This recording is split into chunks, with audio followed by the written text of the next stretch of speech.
When Dr. Ethan Pierce, a brilliant but skeptical geophysicist, plunged into a collapsing ice fissure during a top-secret Antarctic mission, his heart stopped for 12 minutes. But what he saw while dead defies science, logic, and reality itself. Transported to a realm beyond death, he encountered Jesus and was shown a terrifying truth hidden beneath Antarctica's ice. Now back from the dead, he's risking everything to warn the world before it's too late. Here is Dr. Pierce's personal testimony. My name is Dr. Ethan Pierce, and what I'm about to tell you could cost me my life. For most of my career, I scoffed at anything that couldn't be explained through data, analysis, and repeatable results. I was a man of logic, a trained geophysicist who had spent over 2 decades studying tectonic patterns, magnetic fields, and subglacial structures, especially in the most mysterious and least understood place on Earth, Antarctica. I never believed in conspiracies, spiritual experiences, or anything remotely otherworldly. I trusted numbers. I trusted the observable. I trusted science. But something happened to me that science cannot explain. And now, I'm risking everything to tell the truth, because someone has to. You won't hear this on the news. You won't read it in a scientific journal. And if you do, it'll be buried under ridicule or labeled as fiction, delusion, or misinformation. That's not an accident. They don't want this story to get out. Not the institutions, not the corporations, and certainly not the governments involved. The Antarctic Treaty isn't just about conservation and international cooperation, it's a smokescreen. What lies beneath the ice is being hidden for a reason. And now I know why. I died on January 17, 2025, at approximately 11:19 a.m. Our team had been dispatched to a restricted sector deep within Antarctica, a location marked classified under layers of bureaucratic red tape. The official story was that we were studying geothermal anomalies. The truth? We were tracking signals, low-frequency vibrations and electromagnetic pulses that originated miles beneath the ice. Signals that didn't match any known geological phenomenon. Something was down there. Something that wasn't supposed to be disturbed. I didn't believe any of the warnings. I laughed off the rumors. Even when the locals, few and far between, whispered tales of the sealed ones and forbidden zones, I dismissed it as superstition. But all of that changed the moment I fell through that ice. I was clinically dead for 12 minutes. 12 minutes that rewrote everything I thought I knew about the world. About reality. About what lies beyond the veil of life and death. I returned with knowledge that was never meant to reach the public. I saw things I can't unsee. Heard truths no one dared speak aloud. And the moment I woke up, I knew something had changed, not just in me, but in the world itself. Forces I once mocked as myths are real, and they are preparing for something massive. I've debated for weeks whether to stay silent, whether to bury what I saw and pretend it never happened. But I can't. Too much is at stake. People deserve to know what's coming. You deserve to know. So here I am, a scientist, a skeptic, a man once ruled by logic alone, telling you, everything is about to change, and it begins beneath the Antarctic ice. We weren't supposed to be there. The coordinates we received for the mission didn't exist on any civilian satellite database. Even our flight path into the continent had been redacted in the logs, and the GPS devices we brought in were modified to restrict mapping beyond a certain range. The region was deep within what's known as the Antarctic Special Access Zone, a stretch of territory so tightly controlled that even military personnel need multiple layers of clearance to approach it. The public narrative frames it as environmentally protected, but that's a lie. The real reason it's sealed off has nothing to do with penguins or glacial stability. It's because of what's beneath it. The mission was sanctioned under the guise of a geological survey, funded by a private defense contractor with ties to multiple world governments. I was brought in as the lead geophysicist, responsible for analyzing subterranean anomalies detected during a long-range scan of the region. The data that brought us there wasn't public either. It came from classified satellite sweeps that detected consistent, rhythmic electromagnetic pulses, far too regular to be natural and far too deep to be human-made, at least by known standards. I should have questioned it more. I should have asked why a geological anomaly was being investigated under a military-grade non-disclosure agreement. I should have wondered why the camp was surrounded by armed personnel, or why our communications were routed through a private encrypted network that bypassed all traditional satellite channels. But I was too focused on the science. on the thrill of discovery, on proving myself. Our base of operations was an advanced mobile research station, a hybrid between a lab and a bunker, dropped in by airlift weeks before our arrival. It was equipped with everything we'd need: cryogenic core drills, multi-frequency radar arrays, EMF triangulators, and even a classified seismic imager we weren't allowed to photograph or study beyond surface operation. The moment we arrived, I knew something was off. The air felt heavier, not just from altitude or cold, but charged, like just before a lightning strike. The ice didn't behave the way it should. Our drills met hollow pockets where there should have been solid stratification. Thermal readings fluctuated wildly without a clear geothermal source. And then there were the voices. Not audible ones, but more like whispers just beyond perception, soft, rhythmic hums that echoed through the equipment at night. We told ourselves it was interference, but it wasn't. You don't get synchronized pulses across 5 different pieces of equipment by coincidence. Something was reaching out, or perhaps trying to break free. We were instructed to focus on the data, not the anomalies. Stick to the mission, our handler repeated every morning over encrypted comms. He wasn't part of the science team. He was military, plain and simple. And he made it clear that certain discoveries were not to be documented in the official report. At the heart of our investigation was Drill Site Theta, a location chosen specifically because of the intensity of the signals detected there. The signals weren't random, they followed a pattern, almost like a language. Every 108 minutes, a pulse. Not seismic, not tectonic, something else entirely. My colleague, Dr. Rosenthal, theorized it might be artificial, some kind of subterranean transmission. We laughed about it then. Nervous laughter, the kind that bubbles up when your instincts are screaming and your logic has no answers. The drilling equipment was state-of-the-art, capable of penetrating several miles of ice with precision core extraction. But around 3,200 meters deep, things began to fail. Drill bits shattered without explanation. Readings became corrupted. Temperatures spiked in localized areas, far beyond what natural geothermal pockets should produce. One of the engineers, Paul, swore he saw movement on the infrared scanner, like heat signatures shifting just below the ice. But nothing showed up on thermal imaging. As we dug deeper, we began to find structures, smooth surfaces where there should have been chaotic glacial layers. Perfect right angles. Echoes that returned impossible geometries. We joked about Atlantis and alien ruins. But part of us wasn't joking. You don't find 90-degree stone corners 3 miles beneath a natural ice sheet. You just don't. One night, as I reviewed seismic logs, I stumbled on something I wasn't supposed to see, a classified overlay map, mistakenly synced to my console. It showed a grid, not geological, but architectural. Massive chambers, passageways, entire sectors outlined beneath the ice. Then came the blackout. All external comms died. No satellite uplink. No radio contact. Even the internal network went down. A voice crackled briefly through the base's PA, garbled and distorted, but unmistakably urgent. Code black. Theta breached. They evacuated most of the crew under cover of darkness. But I stayed behind with a skeleton team to continue the operation. I wanted to know what we had touched. That was the last rational decision I made.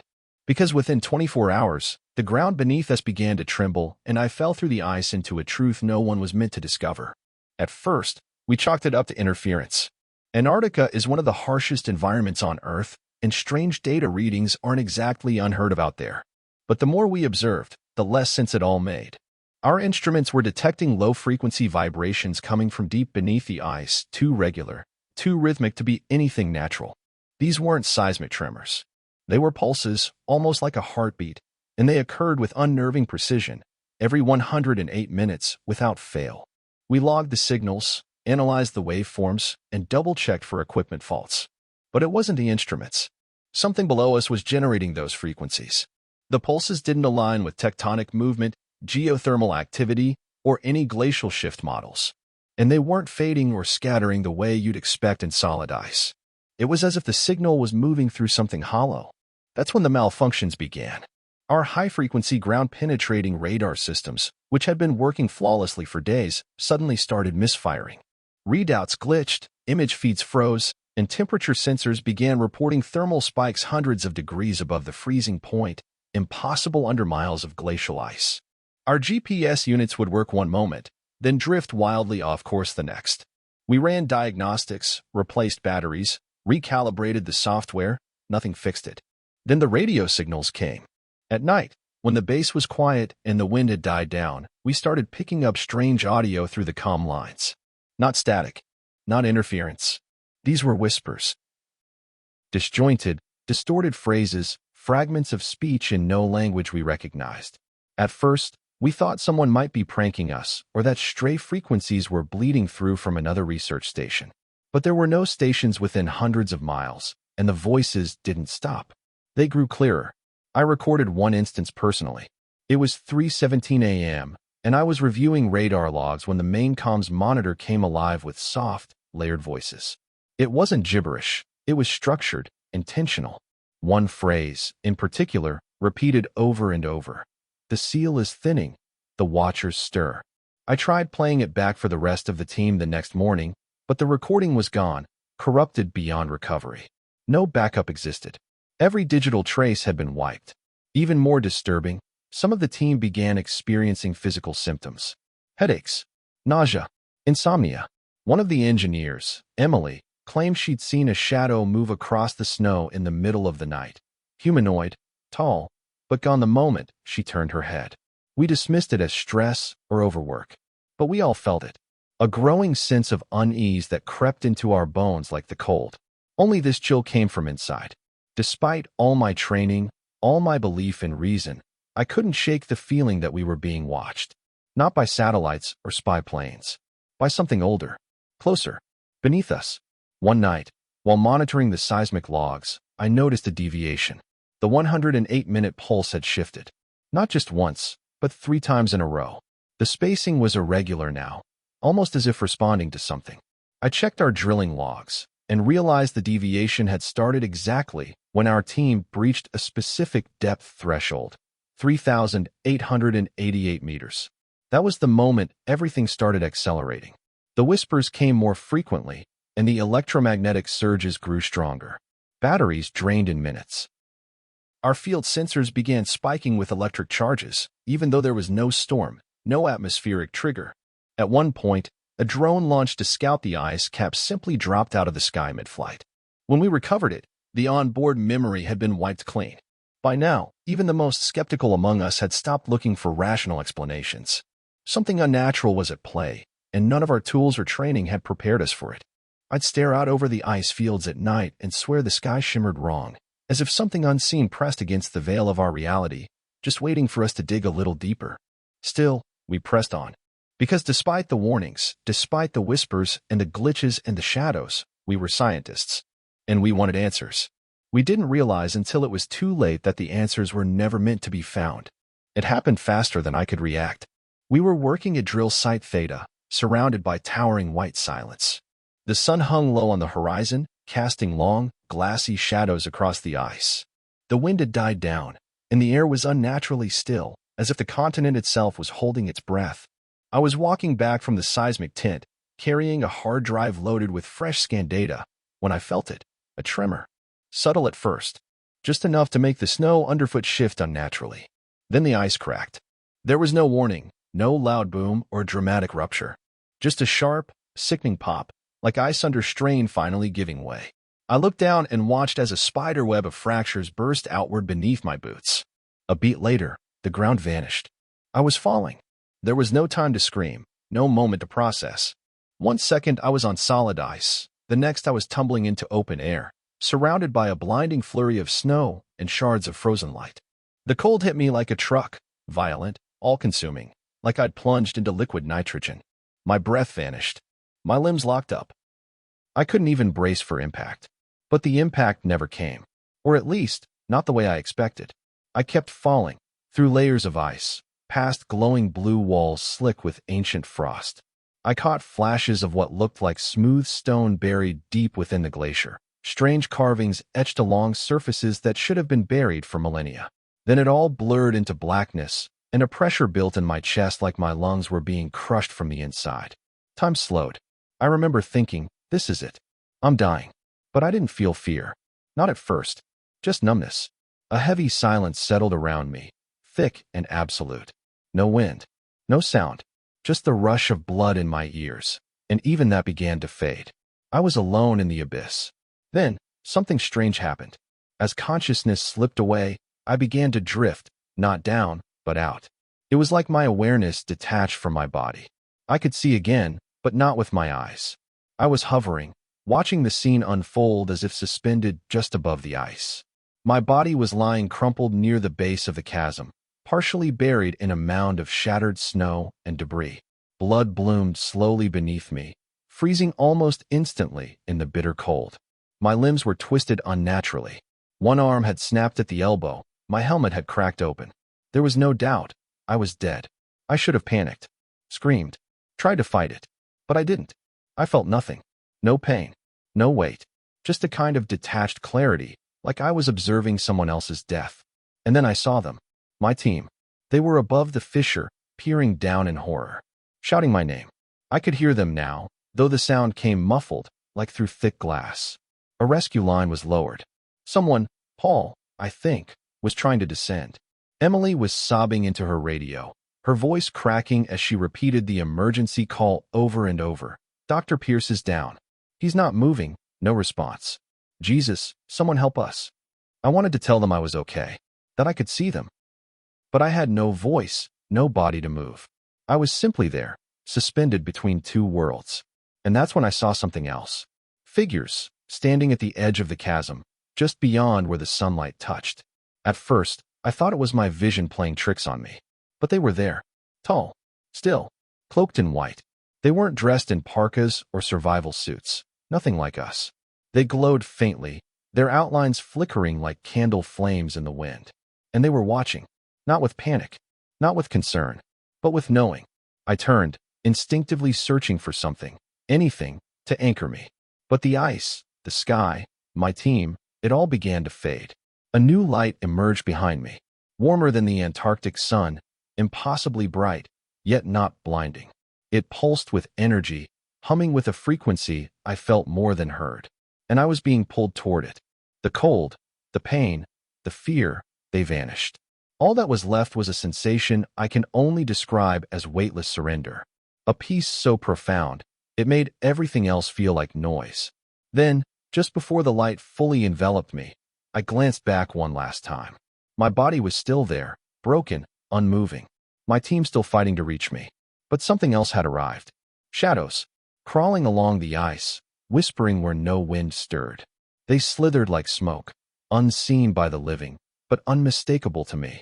They circled the edge of the fissure like predators. And I knew, without being told, they didn't come for my body. They came for my soul. I hovered above the scene like a silent observer, weightless and unbound by gravity or breath. My lifeless body lay twisted at the bottom of the ice crevasse, unmoving, unnaturally still. Blood pooled beneath my side, staining the pure snow a deep, wine-colored red that froze almost instantly. I should have felt horror, revulsion, even panic, but there was none of that. Just a strange, surreal calmness. It was like watching someone else's tragedy unfold from behind a glass wall. Around me, time seemed to stretch and distort. I could see everything, with impossible clarity.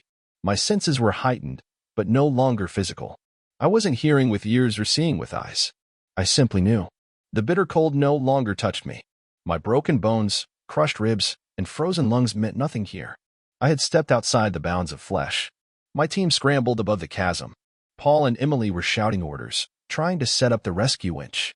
One of the comtechs, Devon, frantically attempted to reach base camp, his voice tight with panic. Their words were loud, sharp, tinged with fear, but beneath their commotion, something else stirred. Something other.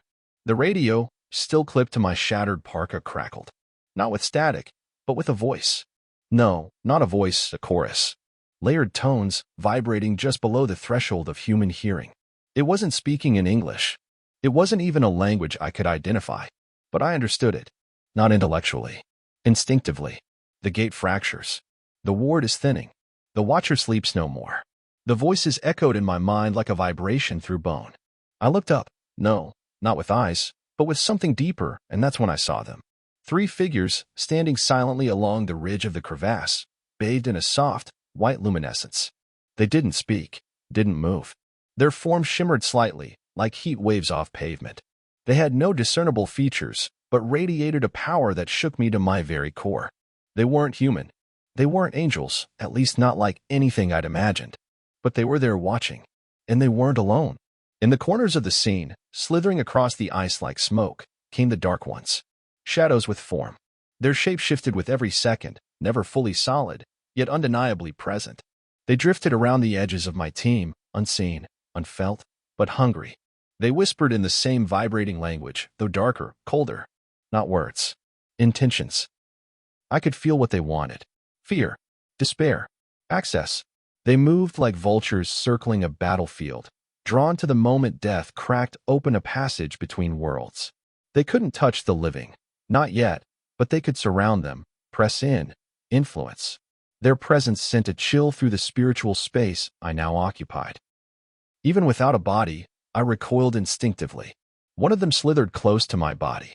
It leaned in, not with eyes, but with awareness, inspecting me, judging, deciding. Then came the light. It pulsed from above, casting everything in brilliant gold. The dark entities shrieked, not audibly, but with a mental scream that echoed in my being. They twisted and fled, retreating into cracks and shadows, vanishing beneath the ice. The glowing figures didn't move. They didn't need to. Their presence alone was enough. I turned toward the source of the light, drawn to it like gravity. It wasn't blinding. It was alive. A warm, radiant tunnel stretched outward into the unknown, humming with power, with peace. I felt myself being pulled, not forcibly, but gently, like a current in a river. I knew instinctively, if I went forward, there would be no turning back. Then, a voice. Ethan. It echoed through the very core of my being, both thunderous and intimate. A voice that didn't just speak, it knew me, called me, loved me.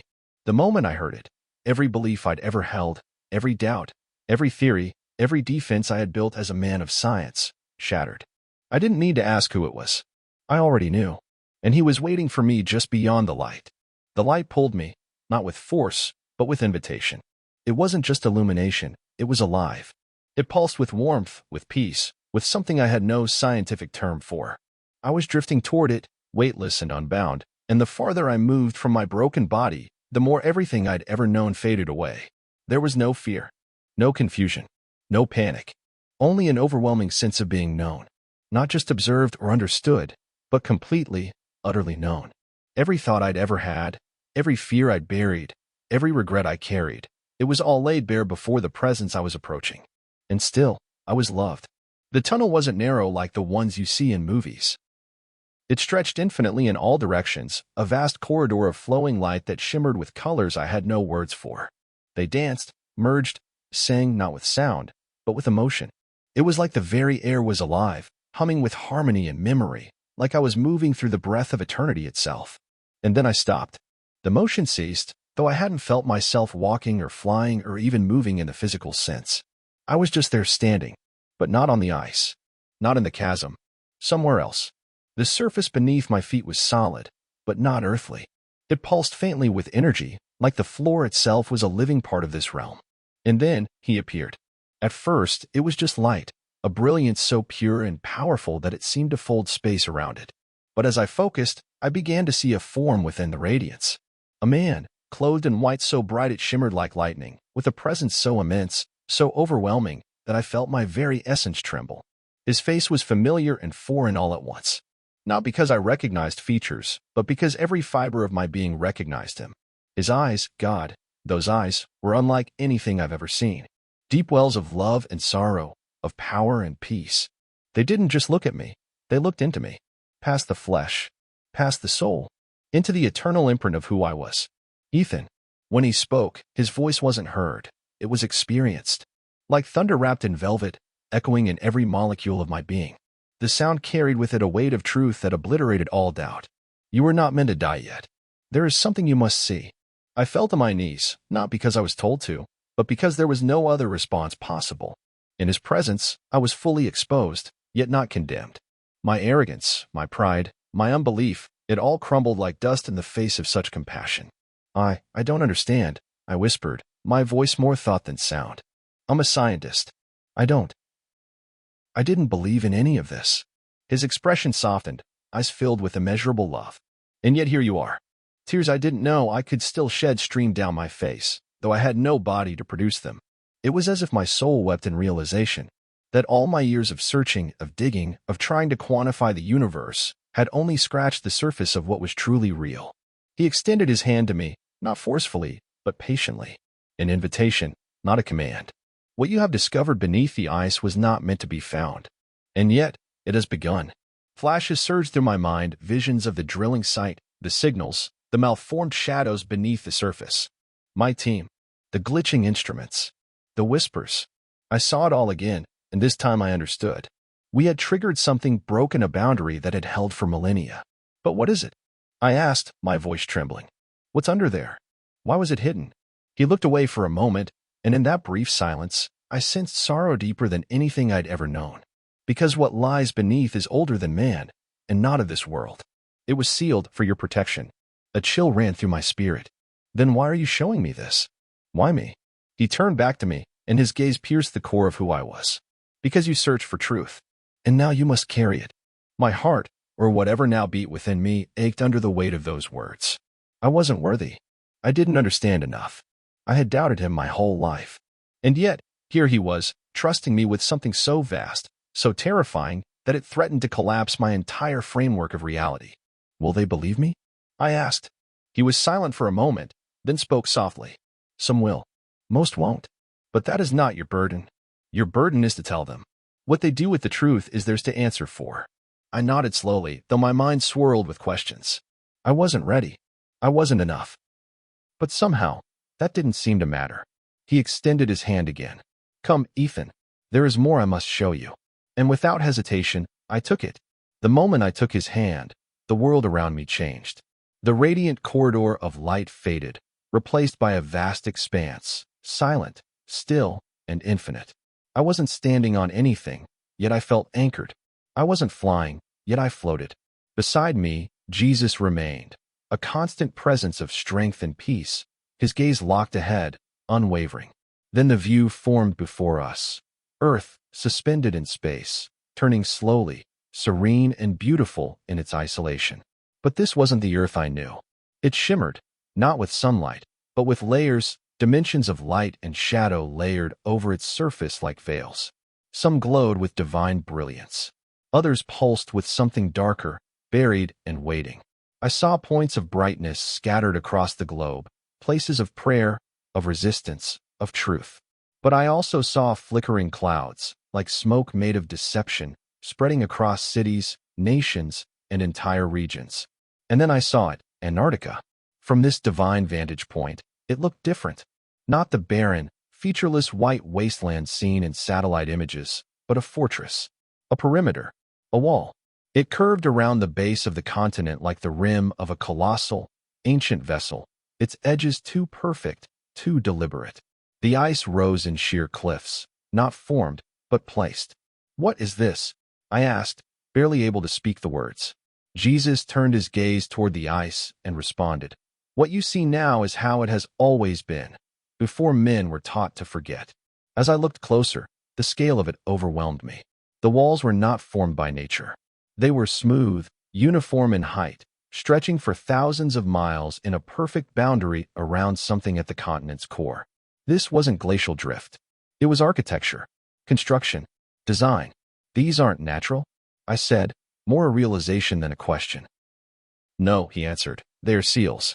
That word struck me like a bolt. Seals. Not boundaries. Not fences. Barriers, placed with purpose. Sealing what? Jesus didn't answer immediately. Instead, he extended his hand again, and the view shifted. I was pulled closer, and the illusion of snow and wind fell away. Beneath the ice, hidden by layers of frost and time, were massive structures, perfectly symmetrical. Some resembled towers, others walls, some vast, open halls with ceilings that dwarfed the largest human cathedrals. But these structures weren't dead. They pulsed faintly, like they were alive, or like something beneath them was. This was not built by man, I whispered. No, Jesus said, it was built to contain what came before him. I saw the history then, not in years or dates, but in events. Long before human civilization, before recorded time, beings not born of earth walked the world. Some were radiant, aligned with the Creator. Others fell, corrupted by pride, by rebellion, and by a hunger for worship.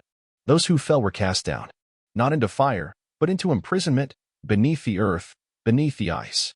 The Antarctic region had been chosen as their prison, its isolation and hostility perfect for concealment. But the seals weren't made of stone or steel, they were made of divine authority, forged by decree, and layered beneath the physical realm.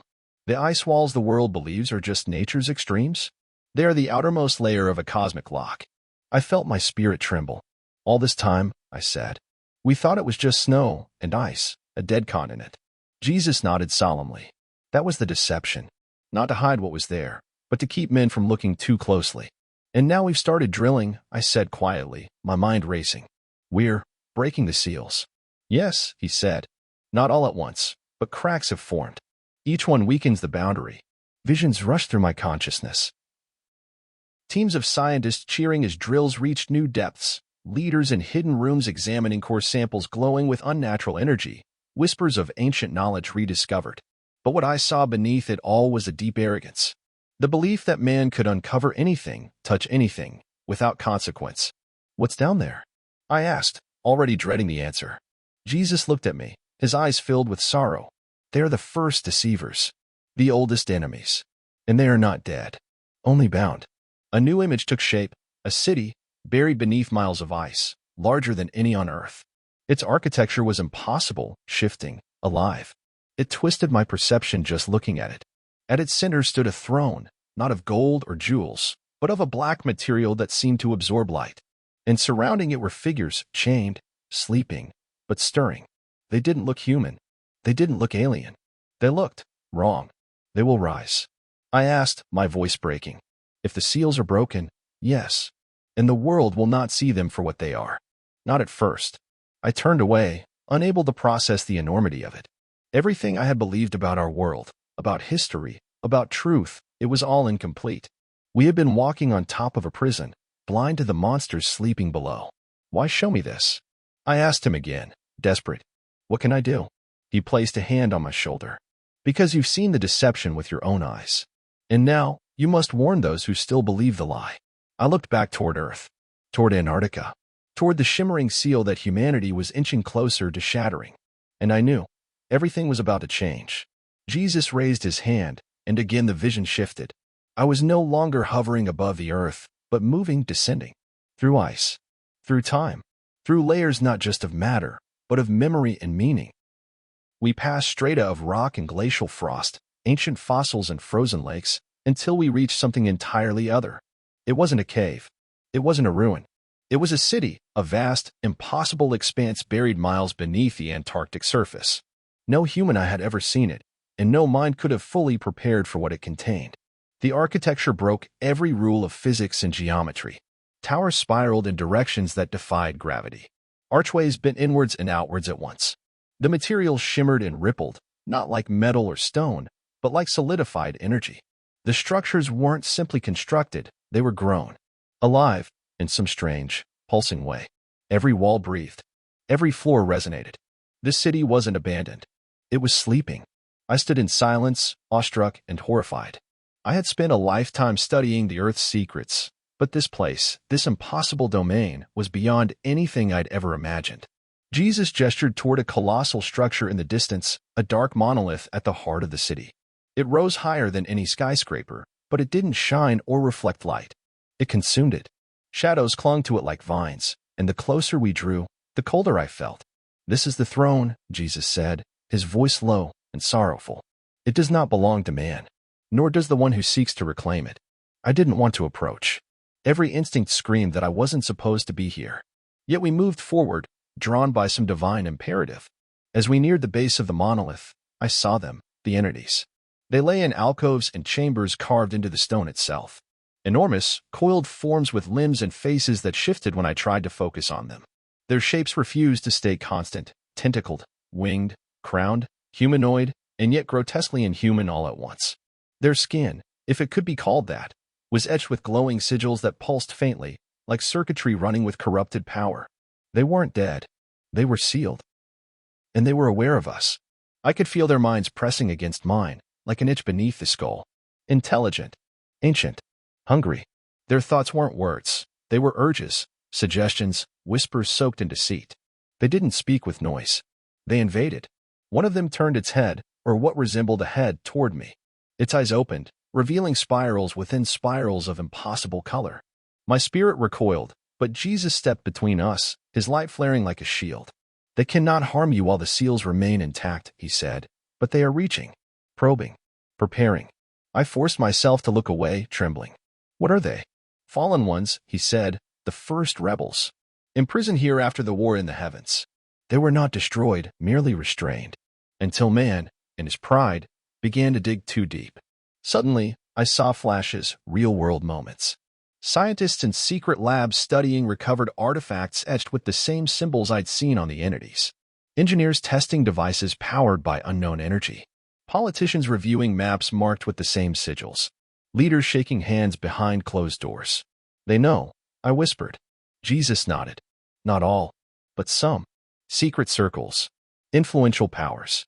They know the entities are here, and they believe they can control them. I felt sick. They think they're gods? I asked. Aliens? Advanced beings. They've called them many things, Jesus said. Creators. Teachers. Enlighteners. But it is all the same lie, recycled throughout the ages. The vision shifted again. I saw men, dressed in ceremonial robes, standing in front of a round table, maps and artifacts spread before them. Emblems from multiple nations adorned their uniforms, but none bore their real names. This wasn't a government. It was something older, hidden beneath politics, beyond borders. They've been preparing the world, Jesus continued. Preparing the narrative. Ancient astronauts. Interdimensional truth. Cosmic evolution. All seeded to ensure when the seals break, the world won't fear it. They'll welcome it. The scenes accelerated: movies, books, academic conferences, influencers, and scientists subtly planting the idea that humanity was not alone, that our origins were not divine, but engineered, that we were meant to evolve again, with help. And they're wrong, I said. They are deceived, he corrected. But the ones who wait beneath, they are not. The vision returned to the city. I saw symbols glowing on the walls, then vanishing. I saw machines we couldn't explain and structures that rearranged themselves as we watched. And I saw the seals, woven into the very fabric of the place, glowing with divine authority. But they were cracking. They were never meant to rise, Jesus said. Their knowledge is poison. Their gifts are chains. I turned to him, desperate. Can they be stopped? That is not your task, he replied. Yours is to warn. I stared at the throne, now pulsing faintly with a light of its own. The entity slumbered, but I could feel it. The moment was coming. They were waiting for a signal, an invitation. A doorway flung open not by force, but by curiosity, by us. I finally looked away and faced him. Then we're running out of time. He nodded once. Yes, he said, but those who stand in truth will not be overcome. We stood once more at the edge of the vision. The buried city faded into mist, and in its place, I was shown a world not as it is, but as it soon would be. Cities gleamed with new technology, sleek, seamless, and unlike anything currently in existence. Diseases once thought incurable were declared eliminated. Life expectancy skyrocketed. Human cognition enhanced. Bodies regenerated. And at the center of it all was a single innovation, a breakthrough no one questioned, because it came wrapped in the language of hope, progress, and evolution. A biotech implant, presented not as a chip, but something even more advanced. Organic, adaptive, connected directly to the neural network. It was marketed as a quantum upgrade, a final step in human evolution. Governments didn't impose it. People demanded it. They lined up for it, celebrated it, broadcast their transformation proudly. They were told it would make them stronger, smarter, immune to disease, even ageless. And it delivered, at first. Is that it? I asked Jesus quietly. The mark. He nodded, his expression filled with sorrow. Yes, though it will not be called that. My heart sank. But there's no force, no coercion. People are choosing it. That is the deception, he said. They will not see it as enslavement. They will see it as salvation. I watched the world embrace this new power. The implant, or whatever it truly was, became the standard. Access to medicine, employment, education, and eventually even financial systems became tied to it. Not mandated by tyranny, but incentivized by convenience and necessity. Without it, Jesus said, life will become increasingly difficult. Those who refuse will be labeled backwards, dangerous, even hateful. I saw people ostracized, families torn apart, churches divided, spiritual leaders debating from their pulpits, some warning of what it truly was, others preaching that it was a blessing from God himself. The lines blurred. Truth became subjective, morality fluid. And through it all, the world cheered the dawn of a new age. What does it do? I asked. What happens to them when they accept it? Jesus turned to me, and his eyes carried the weight of eternity. It severs them, he said, not just from truth, but from me. I felt that truth ripple through my soul. These people, billions, weren't being punished. They were being cut off. Their connection to the divine silenced. Their ability to sense God's presence, to feel conviction, to cry out in repentance, muted.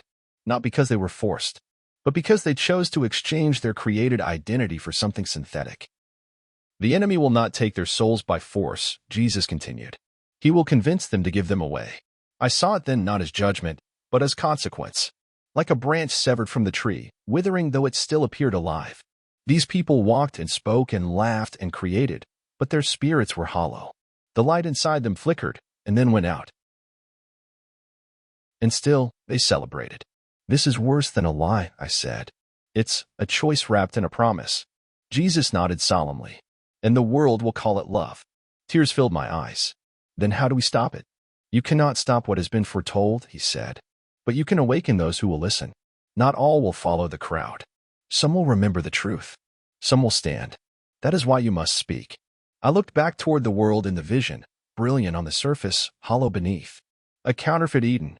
A carefully staged performance hiding chains beneath robes of light. They will think they are free, I whispered. And in that, they will be most bound. The vision began to fade again, and I was left with the last image burned into my spirit, a smiling world walking willingly into spiritual extinction. Not because they had no choice, but because they were convinced they had made the right one. The vision faded slowly, like mist retreating from the morning sun. The city beneath the ice dissolved into light, and the future I had seen, the deception, the mark, the choice, drifted into the periphery of my awareness. Only one thing remained constant, Jesus. He stood beside me, unwavering, radiant, eternal. I wanted to stay. Every part of me longed to remain in that presence, where fear could not touch me, where truth was no longer questioned but lived. But even before I could speak the words, I knew what he would say. You must go back. The words pierced me, not with pain, but with weight. I knew what returning meant. I knew what I'd be walking into. Ridicule. Disbelief. Suppression. But more than that, I knew that what I had seen wasn't meant to stay with me. It was meant to be shared. Will they even believe me? I asked. Jesus looked into me, and I felt his sorrow, not just for me, but for the world. Many will not. Some will. But the truth must be spoken, even when ignored. He placed his hand on my shoulder. His touch was warm, grounding, yet still charged with incomprehensible power. They will try to silence you. Speak anyway. The words burned into my soul. Will I be alone? I whispered. Never. And then, before I could speak again, before I could beg to stay just a moment longer, his hand pressed gently against my chest. The light around us surged, flooding my senses. I felt myself unraveling, not in fear, but in purpose, as if being rewoven into the physical world I had left behind. The warmth faded, and the cold returned. I gasped. The first breath was like being punched from the inside out. My lungs burned with fire and frost. My eyes shot open to blinding lights and frantic movement. Alarm screamed. Hands gripped my arms, pressing, stabilizing, voices shouting for vitals, for oxygen, for defibrillator clearance. Code blue, he's back. I repeat, he's back. A nurse cried out. A doctor stumbled backward. Instruments clattered to the floor. I was in a hospital. Alive. Barely. I tried to speak, but my throat was raw, as though I had swallowed ice. A nurse leaned over me, wide-eyed, whispering something about a miracle. I saw the time on the clock behind her. I had been dead, no pulse, no brain activity, for 12 minutes. The room swirled in confusion, but inside me, everything was still. I remembered everything. The ice, the fall, the vision, the seals, the entities, the mark, and the voice that told me to speak, even if they tried to silence me. I closed my eyes briefly, tears sliding down my cheeks, not from pain, but from knowing I had returned with more than memory. I had returned with a mission. They would call me delusional, say I hallucinated. That oxygen loss and trauma created visions in my mind. But they'd be wrong. And I would speak anyway. They didn't waste time. Within weeks of my return, the world changed.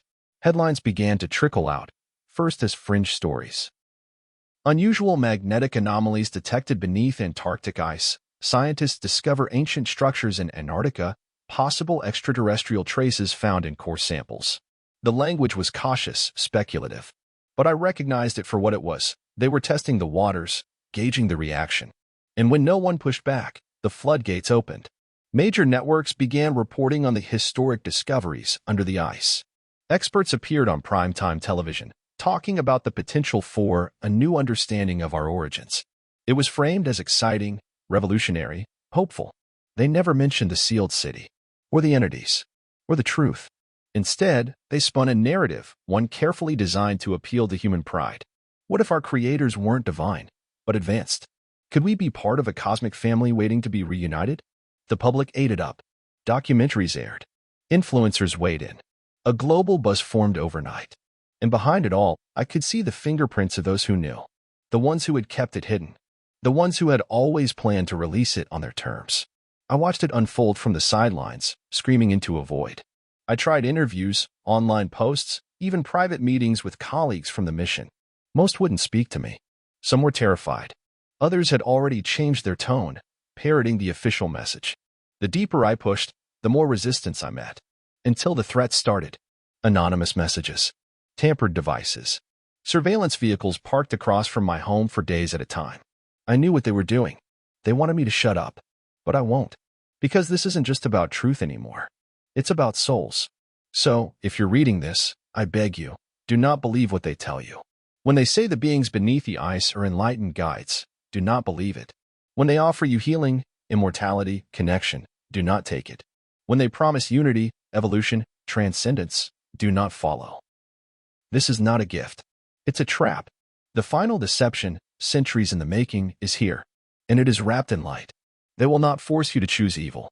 They will convince you that evil is good. And many, so many, will believe it. The signs are already here. Technology's accelerating faster than science can explain. Shifts in moral clarity. A world being primed for something new, something bigger. But it's not progress. It's seduction. A soft hand leading us to a sealed door that was never meant to open. But now, it's cracking. I've said all I can. What you do with it is no longer in my hands. But I leave you with this. Stay awake. Stay in prayer. Cling to Jesus, even when the world mocks you. Even when your church embraces the lie. Even when your family turns away. Because they will come not as conquerors, but as saviors. And when they do, you must already know the truth. The deception is not coming. It has already begun.